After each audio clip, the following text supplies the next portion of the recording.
Hello, everyone. Welcome to the first day of the rest of your lives. My name is Andy Zaremba, and this is another episode of Vancouver Real.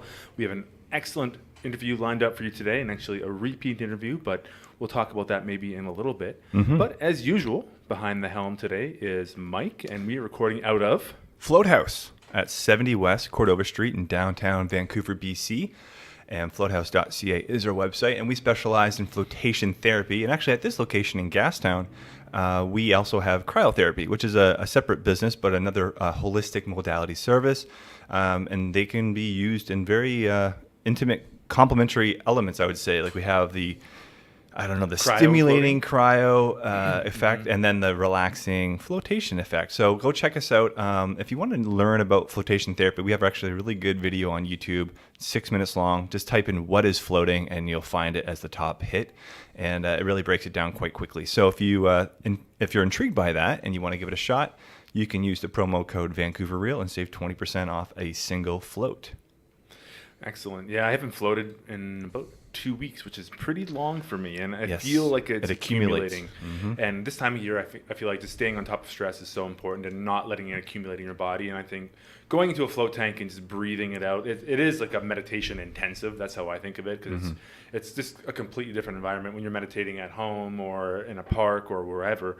There's a lot of background stuff going on, and it can almost become entertaining. But when you shut all that off in a float tank and you're there and they're like, oh, well, there's really nothing to pay attention to in the float tank, it just changes the whole dynamic of the meditation. So Totally. But it's amazing for stress, amazing for like supplementing into your mindfulness practice, and that's how I'll be using it for sure. Absolutely. But we've got a couple more announcements, and the first one will be Life in Motion. The Life in Motion program is officially launched and live, and you can go to lifeinmotion.com. I think it's .io. .io, that's right. Lifeinmotion.io, and Sean and Candace have been working really hard to put this whole course together. We have 3 local Vancouver teachers who are facilitating the course: Carolyn Ann Budgel, Slava, and Rachel, and we're going to be focusing on movement, meditation, and nutrition, 3 core pillars to kind of get your life in order. And I think it's an amazing program. They've done a really good job. It's all going to be distributed. The content will be distributed through an app, and every day you'll get a new updated video on what to do that day. And you'll have basically, you're developing these practices and incorporating it into your life with the support of coaches and the support of the community behind it as well. So yeah, it is like an amazing quality of a product that they've produced. They've taken them a long time to do it, and definitely worth checking out. If you go to their website, they have an amazing video that kind of breaks it down a little bit better, and definitely worthwhile. It's incredible, and I think they did an excellent job on it. And also, I just want to say congratulations to them, because they just had a little baby boy or girl? Yes, boy. So Shining Candy, lots of love to you, officially welcoming to your life your new son. So congratulations. Yeah, definitely. And of course, they're the ones who were heading up the Vancouver Real community, which we're getting fired up again. And if you want to get linked up to that community, you can go to the Vancouver Real community Facebook page and join the group and stay on top of everything that's going on within the podcast world, within our podcast. And I think the community gets a discount on the Life in Motion program. They do. They will. So for the definitely first worth round checking anyways. out. Yeah. So there's that. We also have another Man Talks event coming up. I'm now hosting Man Talks events since Connor has moved out of the city. And the next one's going to be on October 22nd. It's called The Power of Trust. We have 3 amazing speakers that will be just rocking it. They're really, really experienced speakers. So it's going to be just a really awesome event. And that one should be live now. You can go to mantalks.com, or you can go to, it'll be probably pinned to the top of the Vancouver Real Facebook page for the next few weeks anyways. So mantalks.com to find that. And we're also going to be doing another mindfulness meditation on October 24th. So keep your eyes peeled for that. I wish there was like a central hub for all these things. Like, there is. What? Yes. What are you talking about? It's called andyzaremba.com. Okay, that might have been fabricated, people. Yeah, so we have, if you want to get connected to all of those different avenues, go to andyzaremba.com. You can have both the events up on the website. Oh, we're going to be doing an exclusive. This is going to be an exclusive 420 meditation out of Floathouse. Whoa. And it's going to be on October 17th, the date of legalization. And it's only going to be for 10 people. And that event will be up there as well eventually. So keep your eyes peeled for all of those things. Very cool. If you're on our email list for Vancouver Real or for Floathouse, they will all be emailed out to you. And you can stay on top of all of those as well. Beautiful. So that's everything.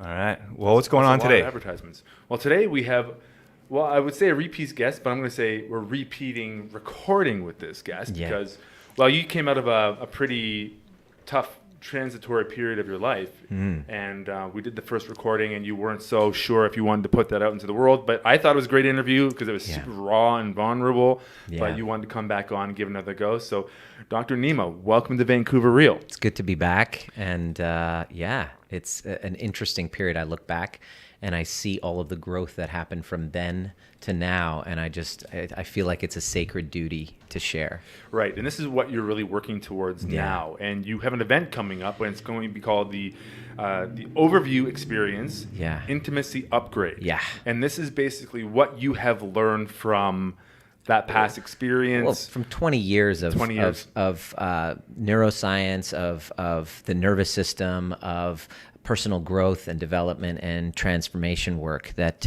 I've put together, and then just more recently in nervous system regulation and attunement, so that people can actually have deeper, more intimate relationships with themselves and then their businesses, emotional intelligence, family dynamics completely shift when that shifts. And it's about relationship anxiety, correct? Yeah. Oh, and it is actually through your website, drnima.com/intimacy/upgrade. If they want Intimacy-upgrade. -upgrade. Yeah. Okay, cool. Or you can go to drnima.com. I'm sure they can find it on the site fairly easily. all there. And you're you're a chiropractor, and now you're also a transitional anxiety expert. Yes, How did that anxiety. come around? Anxiety is my jam. Right. Bullied as a kid, some childhood separation trauma that was stored in the body, and I was basically constantly living life like I had something to prove, and so constantly having this anxiety was my MO to actually try to solve what the heck where that came from. Right. And so it led me into the world of personal development. I found chiropractic. I discovered, wow, amazing how that makes me feel. I want to be a chiropractor. So I started a career in chiropractic, and I was noticing that patients would come in with stress-related disorders. Everybody's coming in, as you were talking about the Floathouse and everything, about coming in and doing floating and meditation. Stress was the primary reason why everybody's coming to see me. So I can only go so far as to impact their lives just with the chiropractic visit. And 10 years ago, I had a major crucible happen. This woman named Gwen walks into my office, and she could hardly move. She had pain shooting down the back of her leg. She had to be carried in by her husband. She had a list of medications from anxiety to blood pressure to cholesterol to depression. And her husband carried her in, and she begged me. She said, "Can you please take on this? Can you please take me in?" And I was about to leave. I said, "Of course, come on in." And I took her x-rays, and I found a very hot disc, L5S1, shooting down the back of her leg, causing the numbness and the tingling. But I just only focused on the spine at the time. And I knew that there was, from my own personal development work, I knew that there was a whole bunch of other stuff to deal with. The mindset, her story. She was one of those with a big story of past trauma and suffering. I didn't talk about it then.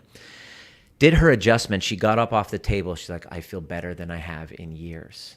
And she walked out, and I was in tears. She was in tears. Her husband was in tears. I'm a wuss. So I'm a bit of a wuss, so I was crying too. Yeah. And she became one of my favorite clients because over the next few months, we got her off of all of her pain medications. But I never spoke to her about her mindset, her life story, all of the personal development work that I was learning for myself. So what happens is she no-shows for an appointment. We call her. Her husband answers the phone, and her husband basically says, "Unfortunately, Gwen died of a heart attack today." Whoa. And it was at On that day? No, the few months after I had been working with her. No, I know, but I mean... the night before. But the day you called, though. The day we called, what's going on? She died of a heart Crazy, attack crazy, this crazy. morning. And I was just like, holy shit. I've been keeping from my patients the truth of why they're in to see me in the first place. And anxiety, every condition is a subcategory of anxiety, pretty much. The stress, digestive problems, depression, it's the way that we're responding to threat and fear, which is what anxiety is. It's a precursor to everything. It's the gateway illness. Right. I mean, it's the thing that's again, letting you know that something's off, right? That threat detection system. And there's definitely a physiological response behind it, but it's like, let's letting you know there's something deeper going on that you should be paying attention to. And for the most part, it's not just a saber-toothed tiger chasing after you. It's rejection from a spouse. It's your child going through these problems. It's a relational issue. So when I discovered that, it was like, okay, everyone's coming in with stress-related disorders. Everyone's having relational challenges, taking things personally, taking things to heart, becoming reactive and triggered. I might as well teach these tools that I've been distilling and learning to my patients. So that was 10 years ago, and I started training and learning mindset tools and strategies and inquiry, self-inquiry processes to help people change the story, to recontextualize whatever feelings and stories they were putting themselves, which always results in victimhood. And what ends up happening is now they have a tool to be able to empower their lives. And I called it the overview method, because the overview effect is what astronauts would feel when they would leave the planet. Right. They would see the big picture and go, wow, this is what happens when you guys would go to an ayahuasca experience. You would experience a chemically induced overview effect of your life. So I was like, I like that. Because when the astronauts came back to the planet, they were never the same. They always wanted to transform the world in some meaningful way. That's what you get when you go through the overview method. It's a series of questions that I taught my patients. I would start to teach my patients so that they can then empower their lives, go from victim to victor, become masters of their own, domain. Right. So fast forward 10 years, and I had left my practice. I sold my practice, and now 2 years into the field of teaching, I became a teacher, and teaching gives me meaning. Teaching became this thing that I absolutely love because I can impact somebody's life, transform them, not just in an office, but somewhere across the world, in a workshop setting. And one of the principles I have is edutainment, because you learn better when you're laughing, So I would imitate my parents with their Persian accents, and I just love to share my story and of overcoming anxiety, and it's something I still use the tools to be able to kind of bring myself back into center. And so it was about 2 years ago, I met this amazing woman named Amanda, and we just started traveling the world together and teaching people this overview method, and we created this powerful program that helped people who are going through transitional anxiety, relationship anxiety, because that's what they Transitional anxiety, relationship anxiety. Should I stay or should I go? They write songs about it. Have you been into a situation where you're like, maybe I should get out of this relationship? Of course. Yeah, absolutely. Yeah. And so everybody has that moment where, okay, I don't know if I should stay, if this is the right career for me, if this is the right relationship for me. And if they do certain things, if they get this right, if you don't get that right, you're constantly second guessing yourself. You're making yourself sick. You're disconnecting yourself from family, friends.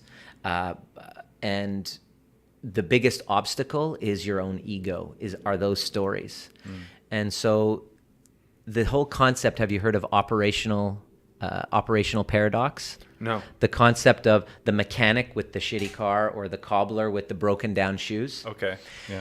The business started taking off so fast. It became so huge that I started to put aside the work that I was teaching. And earlier this year, we had a big blowout. I basically became an anxious, volatile, narcissistic prick. And we had this big blowout, and I went into this deep, dark hole and discovered that this one element that I wasn't really present to, which was I'm a master at doing the cognitive work, but I didn't really know how to have embodiment work, intimacy with the self-regulation, how to spot the trigger, how to transform the trigger and clear the trauma from the cellular level using day-to-day practices, and that has been transformative. How much of that trauma, that past trauma, actually gets stored in the body, would you say? Your body keeps the score. All of it does. And this is what I discovered was I did all of the work cognitively to help me with the old story. You know, everyone's got a poor me story. And unknowingly, when I was 2 years old, I'm the easy twin. I'm a twin. I'm the easy. You guys are twins, right? No, you're not twins. You guys look a lot alike. Yeah, we get that. Yeah, we get that. But Yeah. I don't see it, but anyways. Yeah. I'm a twin, and my brother, who was the difficult twin, when they were exploring emigrating to Canada from Iran, they took my mom and brother left. So I was separated from my mom and my brother for 2 months. So that maternal bond, that becomes a separation trauma for, how old is your child? 8. 8, okay. So if you can recall when she was 2, to spend 3 months away from mom would be a bit of a separation trauma. And most trauma is a separation trauma, is a kind of a disconnection from the And how old are you when this happened? 2. You were 2. Okay. Yeah, but Do it you wasn't. remember it? I don't remember it. Yeah. It does come back a little bit. However, here's the key: is that it's not that I wasn't never really played victim to it until I did a class of breath work. And during my breath work, all of a sudden these memories started coming back, and I just started bawling, and it just kind of flowed right through my body. So when you say memories, you couldn't actually visualize the experience, but some The sort felt sense. of abandonment. Yeah, absolutely. But which is all a story. Which it was a story. It wasn't an abandonment from my mother, but it was a perception. Well, you believed that you were Correct. at that time. At even that though, time, yeah. And I was crying, and I was upset, and I was, I was acting out. And so it all started to come piece together, because I started to see that perception of disconnection, I then started running my life like I had always had something to prove. When you are perceiving to not have attention in that way, what becomes very important to you? Attention. Right. So rapping, dancing, doing videos, loving to be on stage, speaking is all a subset of that Wanting attention. of that disconnection. That's why it's so fulfilling. That's why it's so fulfilling to be in front of a camera, to have all these questions, to have the lights, is because of that old wound. And it's nobody's fault. It's not something it's not the blame game, but it's only to acknowledge and go, that's part of the journey. Right. Part of the journey is it's actually healing for you to be on that journey, to get that maybe attention that you didn't receive. And also you can flip it around, and now you're actually helping other people by sharing your message. Your mess becomes the message. Yeah. And that's critical. And so healing from anxiety, any transition that you go through, you're going to bump up against those old traumas. So let's say you go, you know what, guys, I just had an idea. Let's open up another Floathouse. So then you're like, all right, we're expanding. We're going to sunny California. Guess what you're going to have to deal with, Andy? Resistance. You're going to have to come up with the resistance from those old traumas. So Right. do you have the tools? Do you have the accountability to get yourself through? And that's transitional anxiety. And it always helps you. What happens is the universe kind of throws on your old story and goes, hey, remember this? Let's see how you're going to deal with that. That's expansion. Interesting. So do those old traumas or old stories that pop up as in the form of resistance, can you actually clear them, or will they continually be there, and then eventually you'll just know that, that's just that old program, I can move past that? Everybody wants to be able to get into a relationship, transform their relationship, have a new child, level up or expand in some way, and do it in a kind of in a relaxed, in a comfortable way, because the purpose of our existence on this planet is to expand. But if you don't get that complete, not just from a cognitive perspective, but from a physiological body sensation, felt sense of completion with it, by allowing the tears to come through and really going into the story and really experiencing the feelings rather than what we do, which is to cover them up. If we don't actually do that, your expansion each time can get worse and worse and worse. For me, I would expand and I would get more anxious because my company, everything just grew extremely fast, and it would actually get worse. Because I wasn't dealing with the physiological component. So to answer your question, the biggest obstacle in the way of you smoothly transitioning is getting the top down and a bottom up approach. And when you get that right, you then feel the resistance coming up, and now you're able to use the tools to move through it a lot more gracefully, ease, grace, and flow, rather than come up with, holy crap, this is going to wreck me. I can't sleep, that kind of thing. And how does relationship anxiety come into play with all of this? Well, there's many different ways. If you're going through a breakup, you're experiencing it. If you're considering a breakup, you're getting triggered. That the dynamic between the two of you, maybe your partner is now leveling up. You're now going to experience it as well. So it's the dynamic between the two of you that you're now entangled with. So It's not just you now to deal with.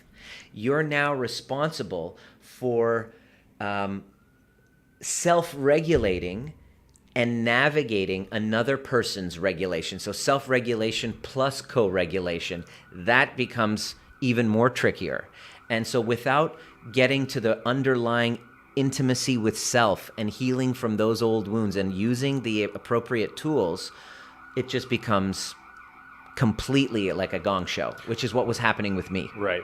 Yeah, don't worry, this is a regular occurrence down here. Yeah. There we go. That's okay. cool. Gastown. Right. And you experienced this firsthand a few months ago. Like, you came in for an interview with us. We booked it, and then I went through. Yeah, we booked it. Yeah. And then a couple weeks later, we had a huge fight. And it was really fresh when you came on, and your state was completely different than it is right now. 100%. Totally. Right. And See the difference? Oh, yeah. Big time. Yeah. So, and now what you're sharing has to do with how you moved through that problem. So maybe you could share a little bit as to, why you were experiencing relationship anxiety before that breakup happened. Good question. And then, what were some of the things that you did to help move through that? It's the operational paradox. Here I am helping people with transitional anxiety, helping them, should I stay, should I go? But I wasn't living congruently myself. So the reason why I was experiencing the anxiety was because of a lack of congruency. So first and foremost, other than trauma that's stored in the body, anxiety is created because of a contradiction. Misalignment. Is a misalignment with your values, with some sort of a truth that you're living. And the truth of it was that I wasn't really fully all in and engaged with the relationship itself. It was we were both using each other unknowingly. Well, it was knowingly, but we didn't want to actually look at it.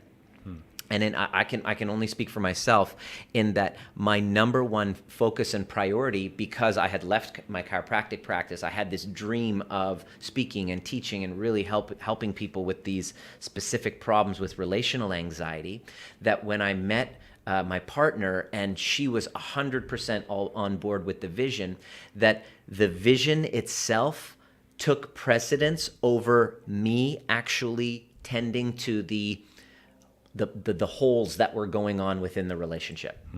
And that contradiction was creating this huge anxiety within me. It was having me become extremely volatile, extremely ego-driven, and I became a victim of my own success. Just while you're saying that, I could totally see how that would be a very common thing, say, with parents and their children, where the child is now the vision and the sole attractor of attention, and they miss out on each other in that relationship of the actual parents. 100%. The company, the vision became the baby. Right. For me. And I basically sacrificed my own health and the health of my partner for this vision, and literally 2.5 years of no break, of just going 24/7. Even when we were traveling and doing workshops all over the world, there was never a break. There was never a time to really do the work that we were teaching. And it was because I didn't really want to face the truth.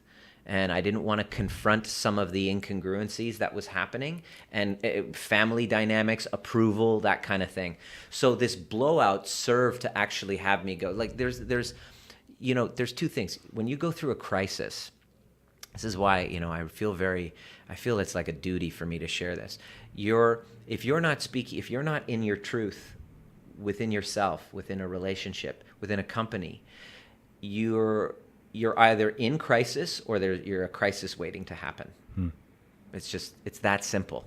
And the biggest incongruency that I was living was not really being 100% honest with my intention within the relationship. So the gift of the crisis was that I stopped doing everything. I stopped working. I just went inside for months, and I took time off. And I learned how to attune. I learned how to connect with my breath. I learned all of the things. I stopped, and here's the other part. I stopped avoiding pain, the pain of loneliness. I'd realized that, holy crap, this birth trauma of separation right from birth, which came up in a breathwork session, I've been living trying to avoid being alone. So I went and did things specifically to experience pain. So the first step in healing from this crisis for me was the gift of that was to change your relationship with pain, to un-F your nervous system. So I had an effed up nervous system, and the goal is, first and foremost, is what we take every client through now, is to un-F the nervous system through breath work, through chiropractic, through attunement, through habits and rituals, which you were mentioning earlier. And when you do that, when you get that right, all of a sudden you have more clarity, you have an ability to self-regulate, and you're able to be present. And that's pretty much the first step. That was the gift of this summer since I met you. Right. So un-effing your nervous system. That's step one. Do you feel like you've effectively done that? Or is it still work in progress? It's daily work that you just mentioned at the beginning. You said it's been 2 weeks since you've had a float, and you can feel it because it's building up. And that's what this is. Day-to-day life, it's filling up a cup, right? So if I don't do these series of habits and rituals for you, floating is great. Yeah. I love floating as well. Yeah. That will help you un-F your nervous system. So is your work done? No, it's a daily. And what I've discovered is like brushing your teeth. Right. Maintenance. It's a moment to moment practice. Exactly. Yeah. It's a practice. So un-Fing your nervous system is it's not something you do like we used to, hey, come get your adjustment once a week at the chiropractor's office. Boom, you get your adjustment. Oh, I'm good. No, it's actually, you can make it a moment-to-moment choice. So it's a moment-to-moment ongoing practice. And how does that arise? How do you recognize when you need to reconnect to that practice? Well, you do it right now. How are you breathing right now, Andy? Yeah, right. Check in with the breath. That's the first Are you breathing place. through your nose? Is it That's long the and first slow? place. Is it quick and shallow? That right now, if I can leave this with anyone who's listening or watching, was the biggest thing. And what I discovered was I was not breathing. And the way that I breathe is how I live. I had some amazing... It completely, it can definitely help you regulate your state, and it can be an indicator of what state you're in. That's right. A big one for sure. The sure. interesting thing about breath is that it's the link between our conscious and our unconscious mind. Interesting. The sympathetic and parasympathetic nervous 100%. system. I mean, it's going to also manifest in, say, increased heart rate, maybe like sweats, muscle tension, increased breathing rate. That's right. All those different things. Maybe tension in your face and whatever, right? But that's an easy check-in. That's an easy check-in, but that's all. Your heart rate is an unconscious process. Right.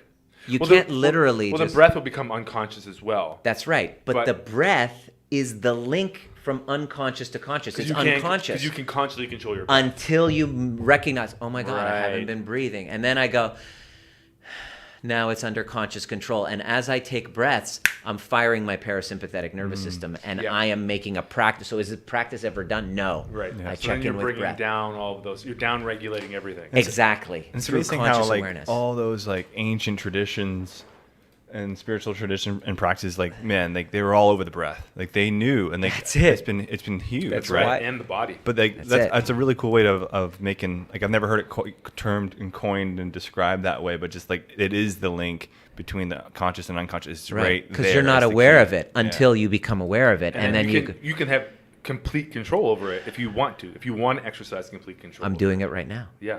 How- And it's how am I doing? Incredible. How am I doing? You know, from what I understand, it's actually 6 conscious, like, deep breaths, which actually will trigger that parasympathetic response. So once you Yeah. actually do those 6, for whatever reason, it's Yeah. 6 breaths. Yeah. If you can nail that, And you're going to start bringing it back down. Go to YouTube and watch the Stephen Porges, the dorsal vagal theory. And what that is basically is that there's a part of the vagus nerve, which is the freeze response. And that's what happened to me. After, there was volatility, there was aggression, I basically snapped and turned into Incredible Hulk.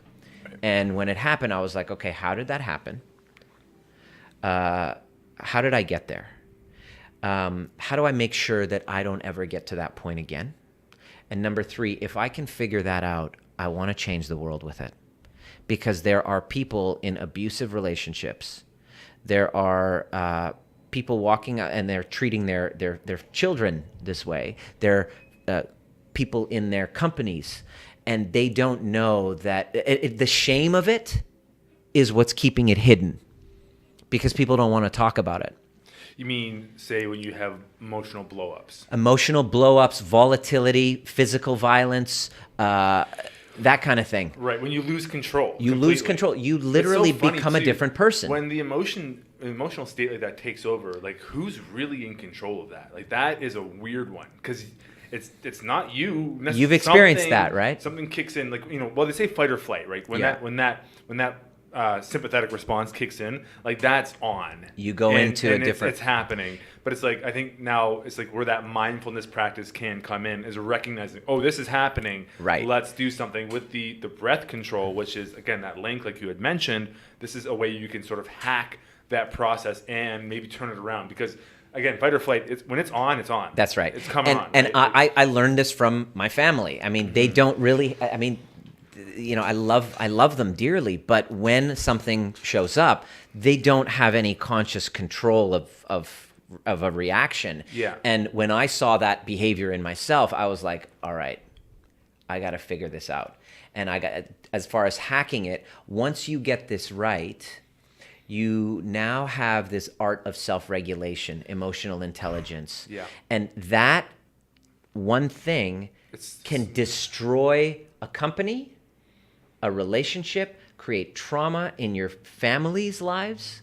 And families are at stake without knowing this. So that's why I built the overview experience intimacy upgrade, Right. because You it's know- like getting right in. It's so interesting. Like, you definitely went on what the potential side effects of that can be when you learn to emotionally regulate yourself, and you can put some reins on that horse and start guiding it and actually Yeah. turning it around, and then actually harnessing what emotions you want to cultivate. Yeah. That becomes, like, ridiculously powerful when That's you right. can change your emotional state and not just be driven and run by your emotions. Yeah. Like, emotions are going to happen, but it's like, I you know, call and it. sometimes there is a valid fear, and Of course. and that's a good thing, actually, a lot of times. But it's like most times it's somebody yeah. criticizes you and pushes a button, Totally. and you lose your shit and Yeah. throw You stuff get around. triggered. Yeah. Can you just talk about, for people who might not know, the difference between the sympathetic and the parasympathetic nervous systems, Oh, yeah. and how those affect the body? Yeah. Both are part of your autonomic nervous system. They control the parts of you that you don't have to worry about, like your digestion, your heart rate, your breathing. It's all under autonomic control. And the sympathetic and parasympathetic nervous system, sympathetic is the gas pedal, parasympathetic is the brake. Mm-hmm. And so there's this kind of balance, this nice balance that your body requires for a state of health and ease.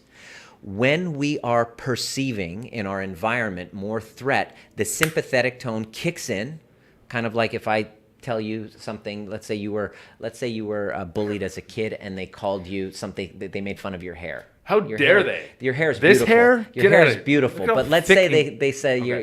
you got a funny head of lettuce, and then all of a sudden your brother makes a comment, and you lose it, that's a transference of your past stuff. Your sympathetics will kick in. You go into fight or flight, and like a mama bear with her cubs, attack. Yeah. Well, it's funny because usually things will trigger me, but when someone attacks the hair, You watch out. you lose it. Watch yeah, out. exactly. I could see that. Yeah. I mean, it's pretty boss. Thank you.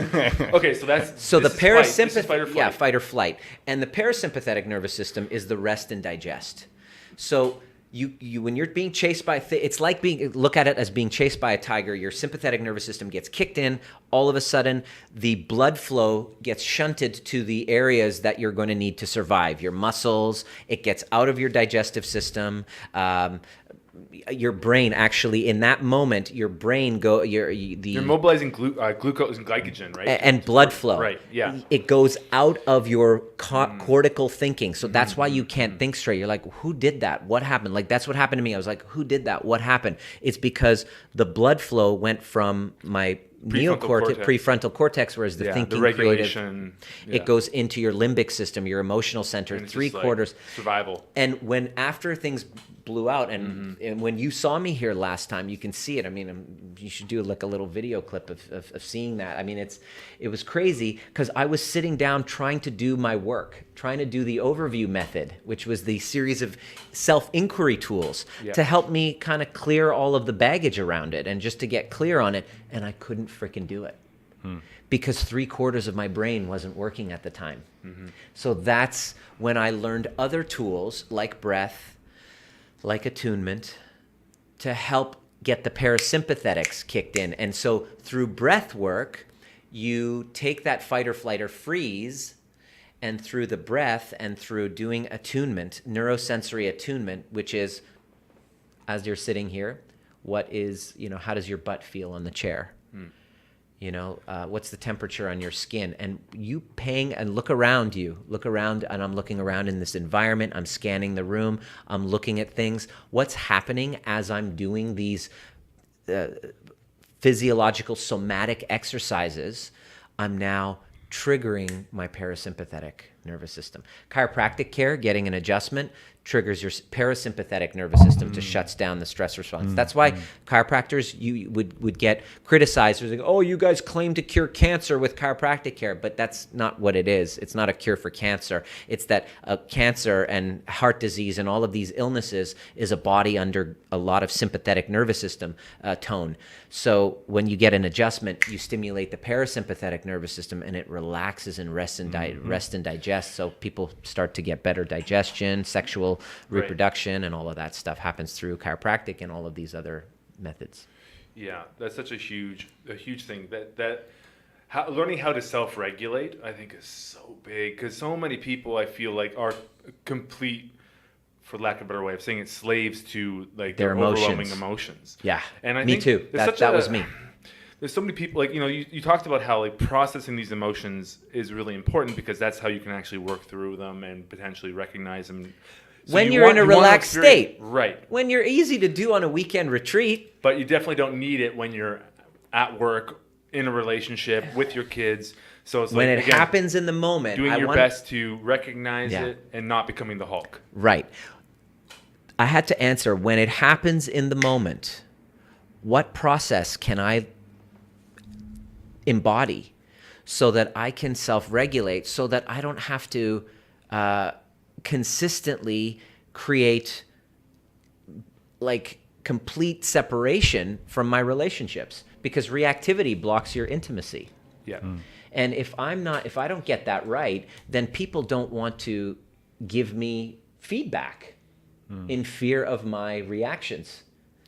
Right. Yeah. Now you're shutting, because you're the guy who loses their shit every time. Right. They're like, don't tell them. Right. And then you don't get feedback. You're not improving. You're not growing. And you're in ego the whole time. And you probably get more isolated, more socially isolated. People don't want to be around you as much. Totally. Totally. So that's why I had to go through an intimacy upgrade. Interesting. That's why I call it intimacy upgrade, because it's all self-work. Yeah. And once you get connected with that, you now are able to be connected with what your feelings are, which men, especially men, have a big problem with. We are masters at just blocking that out. Shutting down Shutting down the vulnerability rather than going in and going, wow, I feel really abandoned right now. and just allowing that into your body because it's too painful. What we do is we'll numb it. We'll drugs, alcohol, work. For me, I would numb it, pot and work and sex. Pot, work, and sex. Those are great. Distractions for the anxiety. So what I had to do was I actually literally went on a cleanse of all of the things that I would use. I was a little bit addicted to a lot of things. So I would literally I put all of those aside and I went into this work, and on the other side was like, oh my goodness, this is transforming lives. And so I started introducing this to my clients and said, guys, thanks for being patient. I've been off for 6 months. I firmly, well, I don't say firmly believe, but I definitely believe that there's this sort of work is probably the root for a lot of the imbalances we see in the world. I think like if people started to regulate themselves better and find that harmony within themselves, it sounds so cliche, but we'll start to see that harmony here. Externally. Yeah, this is right? such the benefits of a mindfulness practice of some I think people don't really understand how greatly it can improve the quality of your life when you actually adopt a mindfulness practice, doing some sort of meditation, or like you said, you had a really good term for it, but becoming really present, using all your senses. Attunement. What did you call it? Attunement. The attunement, right? Yeah. And you're when you're doing that, you start paying attention to your breath, your physical sensations, the environment around you. You're becoming very present. That's been the biggest shift. And when you become really present, you can talk about Eckhart Tolle, whatever you want, but nothing really bad is happening in the present moment, usually, right? So it's like if you're in the present moment, you're going to start reducing that anxiety, start getting control over that emotional response, getting control over that fight or flight response. One thing I wanted to get into on this note is, how do you recognize it?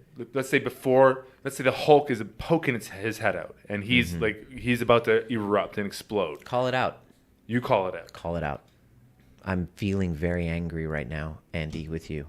To yourself, to I whoever feel you're with. extremely angry. It feels like this tightness in my chest. I feel this like piercing pain in my solar plexus. I'm extremely angry right now.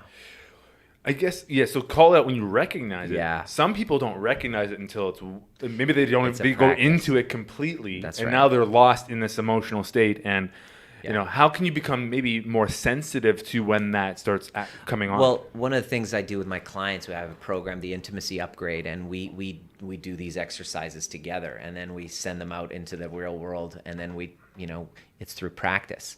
One of the things that I get them to do is got from Hal Elrod in the book The Miracle Morning, is you ask people for feedback. So tell me, what are my strengths? What are my weaknesses? And so you listen and you observe yourself getting triggered. You become accustomed to the feeling, because most of the time it's unconscious because it's in the body, and then we just kind of lose our shit. However, so you're doing things to intentionally trigger yourself. Yes, you must put yourself in the line of fire. Right. So I remember asking when I went to, did some coaching, and I asked my coach, how do I make sure that this never happens again? How do I know that I'm healed from this? And he basically was like, well, you put yourself in there. And the same thing, you get re-triggered. And if your response is different, you know that you've basically climbed that Everest. And so I did.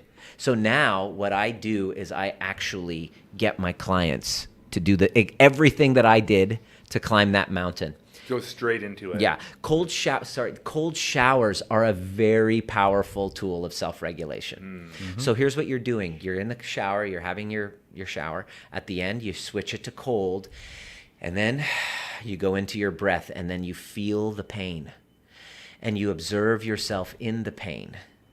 And then not only it's got a zillion health benefits, I'm sure you've read up on it, but I do it as an exercise of self-regulation. When Andy says something to piss the crap out of me, Such a good practice. Andy says something to trigger, he disses my hair, which is blasphemy. You don't do that. And Or we talk bad about Lucy. Talk bad about Lucy, Oh, man. and I'm going to F you up. It's pretty much what's going to happen. Yeah. So I put myself in that line of fire daily now. Yeah. And then when something happens in entrepreneurship, because it's just what happens, things All break the time. apart, break down. Entropy. It's just what happens. I now go inside. Because what I did was I took an anger management course just because I wanted to. I'm a student. So I was like, okay, I got to figure this out. How do I figure this out? So I did anger management, did coaching, did retreats, family constellations, just a whole crap load of stuff to really get to the bottom of this. And anger management's just useless. It's just a group of guys sitting there who don't want to be there, who are forced there by external, police or whatever. Judge or whatever. I just knowingly just signed up because I was like, I want to learn this. And they just talked about the stages of anger, but there's a consciousness there, but there aren't any actual exercises. It's a practice. The practice of it. It's a practice. Yeah. It's a practice, and it's very powerful. And men who don't get this right don't realize that their volatility and anxiety. That's why I'm very passionate about men's anxiety. I'm starting a podcast with a good friend of mine. It's a good idea. Called Mangxiety. Very good. The Mangxiety Show. Smart. Nice. Really cool. And I want to help. We want to help get men connected with their hearts, because it's happening because I'm completely out of tune with my body. So I'm on a crusade right now, and I want to help heal families, help heal relationships who are going through that. Should I stay? Should I go? Because they don't realize that instead of pointing the finger and blaming and saying, "Oh, this asshole needs to change," and they're just so volatile and this and this. Okay, so what's it bringing up for you, and how are you projecting, and how are you transferring all of these wounds, and what are you going to do about it? Because whether you stay or you go, you're going to have to be dealing with these issues anyway, because what's coming up for you right now is all your past stuff that's not resolved. If you can choose to use this relationship as a spiritual practice for yourself, so that, and this is how we approach it, so that when you do decide to leave, the next person you don't attract the exact same lessons. Yeah. I think Either way, you got to do the work. you got to do the work. Either way. I was listening to this Ram Dass podcast the other day, and he was talking about how, sometimes in different practices you might go and isolate yourself in the mountains and become part of a monastery and a monk, and that can be beneficial. However, if you ask that person, like, okay, what would be the most challenging thing for you to go do? Well, go live in the marketplace. Yeah. So he's like, all right, your next spiritual practice is to go live in the marketplace. Yeah. Ram right? Dass. Go down and actually be part of the city. Don't detach from Right. it. Like, this is where it's actually happening. And if you can develop that practice in the most challenging environments, moving towards that pain, That's what I get my clients to do. that'll be the game changer. That's Because it. now you're getting that repeated exposure over and over and over. Jack Cornfield, who's a monk, he did that. He actually was a monk. And then he comes into the real world, back to the United States, and he was very confronted by this, because he was like, holy shit, like, I'm getting triggered like crazy right now. And his book, A Path to Heart, is all about that story of how it's easy to do that when you're in a monastery. Yep. And what's really interesting about this is that Ram Dass, who you mentioned, he said, if you think you're enlightened, go spend a week with your parents. Oh, yeah. That'll get you. Yeah. Or it can get you. So the answer is always to learn the tools, but it's a practice, and to have a guide. Because to heal from a relationship, to heal a soul, to heal a company, it takes a community. And by going in isolation and trying to do it alone, you're not going to transform. Transformation happens in community. Well, it happens too when you have that powerful reflector, like someone who's maybe not as wrapped up in your subjective experience. He could be more, or she can be more objective. They can tell, like, they see it. They're seeing it from different perspectives, as opposed to just how you're telling yourself that story, right? Totally. And when they share, if you're part of a community in a group setting, who all these people are high vibing individuals who are actually looking to better themselves as well. When you get a share from someone, you're like, oh my God, I got something that I wouldn't have had if it wasn't for that. That's share. the other part of the value. Yeah, that's happened to me. Like, I was down in Peru last August, and I got just as much from the sharing circles as I did from the ceremonies. Like, things would just click. You couldn't have had it alone. Yeah, like it's such a huge component of it that's easily overlooked, especially in that kind of work, because the ceremony is so grandiose and powerful and like just overwhelming, really. But the lessons are everywhere. But the sharing circle is, like, for me this time was just really, really helpful. Huge. Huge. Everybody wants to move past their shit, but the problem is that they keep it bottled up inside, and there's so much shame around it. And these people will, if they don't get it right, they're continuously going to a therapist. I just spoke to somebody who's been going to therapy for 20 years, talking about the same problem, which is great for the therapist, but that person is still stuck where they're at, right? Yeah. And so what I basically, when you get this right, you are now able to go into a community and share what's going on, and shame doesn't exist in the dark. Right. Excuse me, shame doesn't exist in the light. Right. So by bringing out what you're ashamed of in a group setting, just like in your situation, you get so many revelations, so many clicks because of a community. Transformation happens. And the biggest obstacle to that is people saying, I don't do well in group settings. I'd rather just do things alone. Oh, it's not easy. That's for sure. No. Healing isn't. Yeah. Right. You got to go into the pain. So I'm very lucky in that as soon as things blew out with my relationship, I was very like, I'm going in. I shadow work, anger management, all of the stuff that I never really took part in because I was too busy fixing other people and being, pretending to be, So was your super relationship both like personal and business then as well? Like was it a double whammy kind of for That's you? exactly where it was. Wow. It was a double whammy. So it's tough. There was no line. There was no line between the two, which most of the people when I was Couldn't shut it off. Right. When I was in the when I did my anger management course, it was funny because everybody who was having the same problem, they were working with their partners, and I'm like, oh, okay, so Right. I'm not alone. So this is something that's so powerful to transform for families, and for the world. Let me ask you this: what do you think is one of the most common problems that is plaguing people from your perspective that you can see right now? Giving too much of a shit about what other people think. Taking things personally. And it all comes back to old wounds, not loving your shadow, not being complete, not handling your volatility.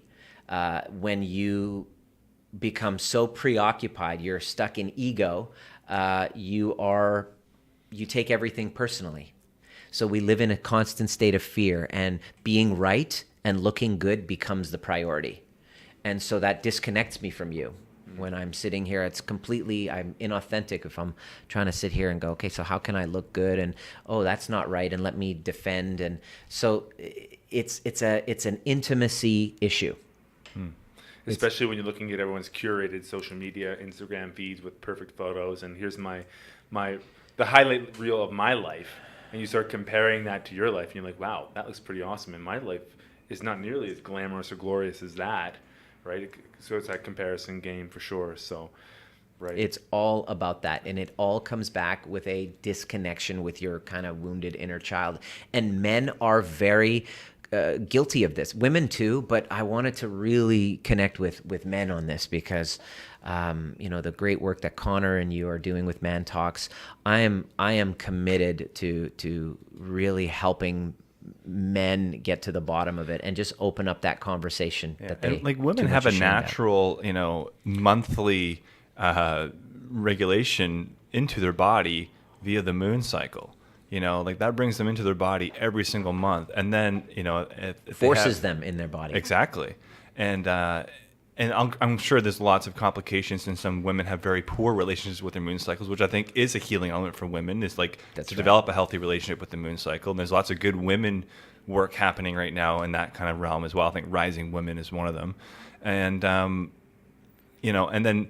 Also, if you have, like, say, the child experience, like birthing a child, especially vaginally, my goodness, like that is any greater connector to your body. right, and transformational process. Like that is an ayahuasca ceremony times 1 billion, that women get to experience. Like all women do, if, hopefully it doesn't get intervened or whatever, or complications. I mean, things happen, right? But So what you're saying is basically that they're maybe more naturally they have connected more to that. natural opportunities, especially given our modern day and age. This is Right. the last 100 years of Right. having that process happening to them. Also, just And the they moon talk. cycle. Exactly. And they talk And better they're too. naturally And they more talk. social, right? They're Right. social. They talk. We isolate, and we don't want to share our shame with each other. We don't want to share, oh my goodness, I'm having this issue with my sexuality with my wife or my partner, and you know what? I'm not confident. I think it's really myself. important to distinguish here that the way men will share, say in a conscious format, versus how women will share in a conscious format are probably going to be very different ways. Yeah. Like, I think maybe the outcome will be similar, but I think how men will express their shame and their guilt and their vulnerabilities to each other, especially in just a male-only setting,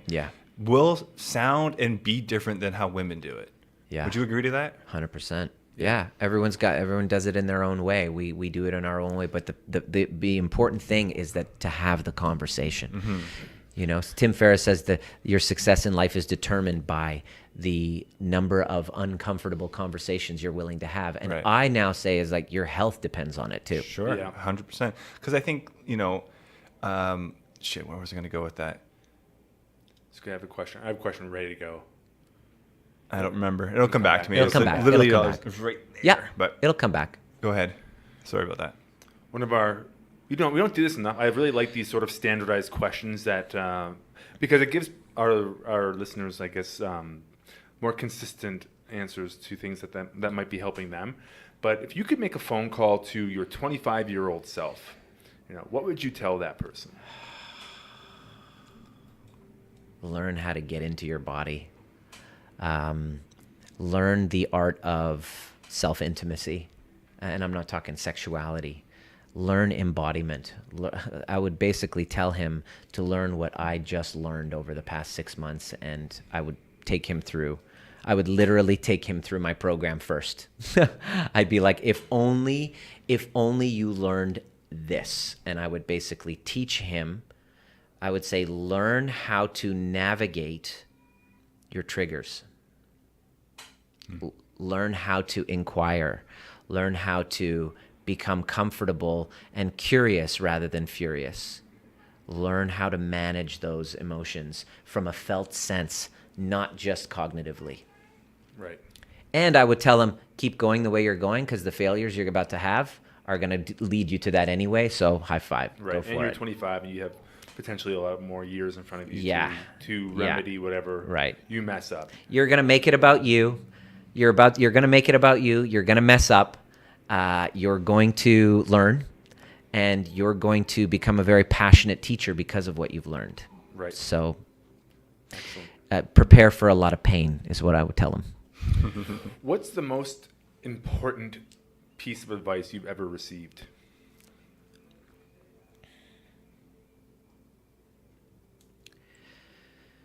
The most important piece of advice I have ever received is to be grateful. It's the foundation, fundamentals. Be grateful and breathe. It's like literally foundational, because without those two things, everything else is useless. So if you can get a stock tip, you can get the most important advice that I've ever received is gratitude. Be grateful and learn how to breathe. Nice. If you could give somebody one piece of advice that you think is paramount to, let's say, even just physical health, maybe you can't even separate the two, but what's the most important thing for somebody to become the healthiest version of themselves that they can? Come up with a reason why you need that health, because health is often just a byproduct of having a purpose for your health. So if I can help you uncover what your purpose is, then you are just naturally going to reverse engineer and go, who do I need to become in order to make that happen? So me taking care of my health and doing exercise in the morning and eating well and not overeating, that's because I have a purpose. I want to teach, and I want to be an example of what I'm teaching. Mm-hmm. I want to live what I'm teaching. That's basically to take all of my incongruencies and to move them away and just be a example for my teaching.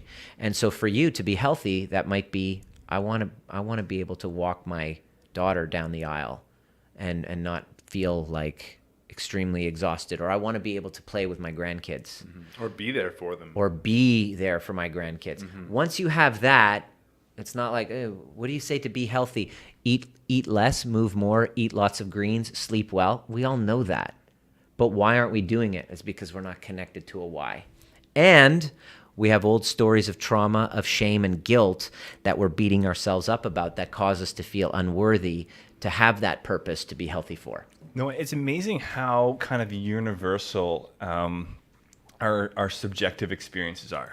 Yes. You know what I mean? Universal laws. Exactly. Like the things you are see so... yourself in a lot of what I'm sharing? All the time. All the Yeah. time. And I've seen it over and over and over and over again. And like in your teachings, like the wisdom you've been able to learn through your process and now like you embody and teach and pass on is like the wisdom I've been learning and then I see embodied in my teachers and stuff like that. You know what I mean? Like Yeah. it's the same Same Well, thing, here's the but thing, in we're different all language. Humans, Right. You know, it's like, yeah, there's a lot of diversity, but it's like at the end of the day, we all are dealing with the same problems, the same existential problems of reality, you know, staving off entropy. different narratives. But however, it's like, you know, there is that idea that like there isn't actually a lot of really good ways to live a good life.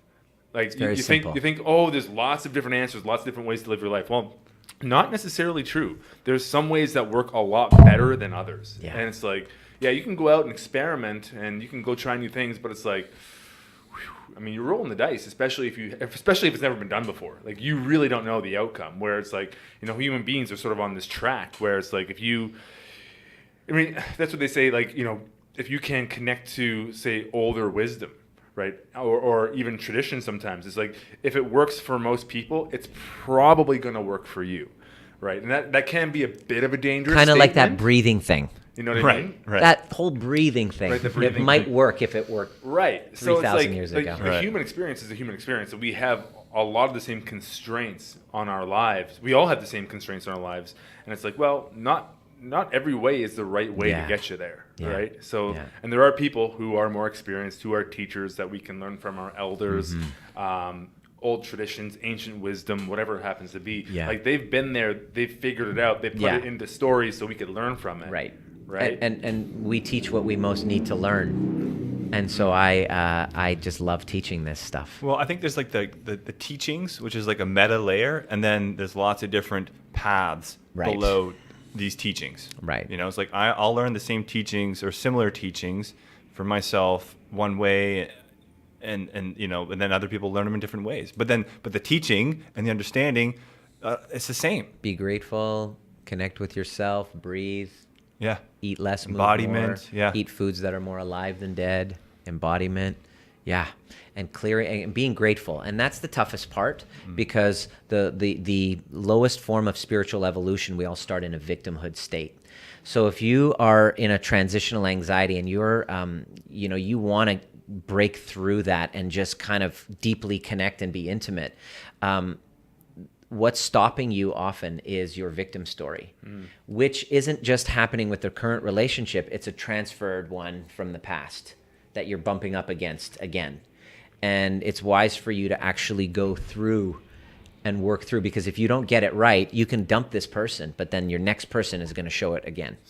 Same person, different haircut. And when you do get this right, what happens is you then start to embrace that other person. You actually are grateful, heart opens, and now you've grown together, and the intimacy and connection is much deeper after you've gone through a really challenging time together. It solidifies you. If you can get through, if you have the right guide, you can. Right.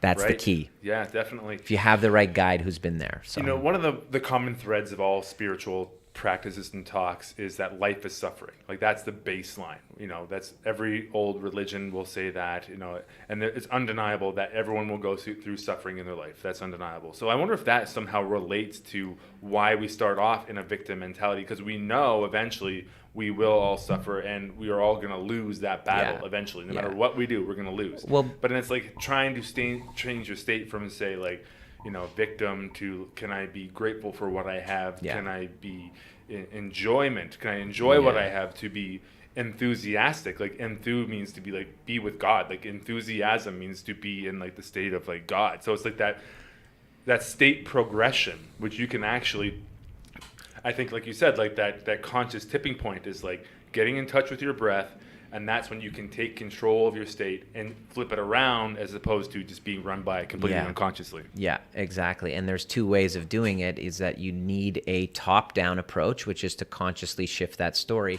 but you also require a bottom-up approach, which is in through the body. And only by combining the two can we clear that and allow it to move through you and then grow from that suffering to the next level as you keep evolving in your state of consciousness, which is why we're here. It sounds like the balance between the heart and the mind, if you ask me. Yes, totally. That's what I was envisioning when you were doing this. I'm like, oh yeah, it mixes right in the center of the chest. That's what this is. Yeah, very Awesome, cool. man. Well, that was fantastic. Yeah, Like, that was a lot of amazing information. Anything else you'd like to get out there today? No, I just look forward to. I mean, if somebody is called, if there's a calling to that message and what I'm sharing, and you're on the brink of disaster, and you see that coming, don't do it alone. Don't do it alone. Reach out. Yeah, Totally. Very I'd cool. love to talk to anybody who wants and your that. website's Dr.Nima.com. .com. All right, Yeah. and the event is on there. What's the date of the event? October 19th to the 21st, downtown Vancouver. Totally Beautiful. Awesome, man. Yeah. Awesome. I think that's pretty much it for today. Yeah. If anyone out there actually has a recommendation for a guest, just email us. It's email me directly at andy@floathouse.ca. Boom, it's out there. If you have a recommendation for a guest, or if you'd like to be a guest on the podcast, that's a great way to start. Or you can go through andysrumba.com. I actually have a form you can fill out on the website, which I'm going to make you do anyways before you come on the podcast, unless you're, some people. But for the most part, we have everyone apply to be a guest on the podcast. So there's a form on andysrumba.com you can fill out. It gives us basically, what you're about, what you like to talk about, some pre-scripted questions for you to prepare. We have Man Talks coming up on October 22nd. We have Mindful Mask coming up on October 24th. And I'm pretty sure we're going to do the cannabis meditation on October 17th. Gotcha. So a lot of events coming up. But if you're on the email list, you'll definitely hear about all of those. And, and we got to get you speaking at Man Talks. I'm down. Wicked. I don't know when that's going to happen, but it's going to happen. Let's do it. And of course, if you want to come for a float, use the promo code VancouverReal. Receive a 20% discount on a single float. And that's everything, I think. That's I'm it. down. All right. Until next time. To whatever is. To whatever is.